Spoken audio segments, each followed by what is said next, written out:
દરમિયાન ગિરીબેન ઠાકોરે ફરીથી આક્રમક તેવર બતાવ્યા, મતદારોની હેરાફેરી પર લગાવ્યો આરોપ। બનાસકાંઠાથી કોંગ્રેસના ઉમેદવાર ગેનીબેન ઠાકોર પ્રચાર માટે કંસારી ગામ પહોંચ્યા, જ્યાં ગ્રામજનો દ્વારા તેઓનું ભવ્ય સ્વાગત કરવામાં આવ્યું। અહીં સંબોધન કરતા ગેનીબેન ઠાકોરે ભાજપ પર આક્રમક પ્રહાર કર્યા।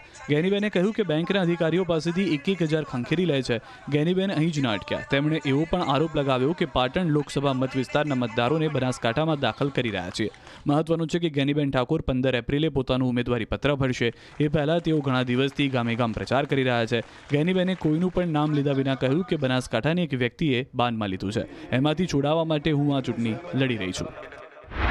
આ ચૂંટણી એ બનાસકાંઠાની એટલા માટે હું કહું છું કે કોઈ એક વ્યક્તિના સકંજામાં આવેલો જિલ્લો, કોઈ એક વ્યક્તિ આખા જિલ્લાને બાનમાં લીધો છે, એને બાનમાંથી છોડાવવા માટેની આ લોકસભાની ચૂંટણી હું લડું છું। તો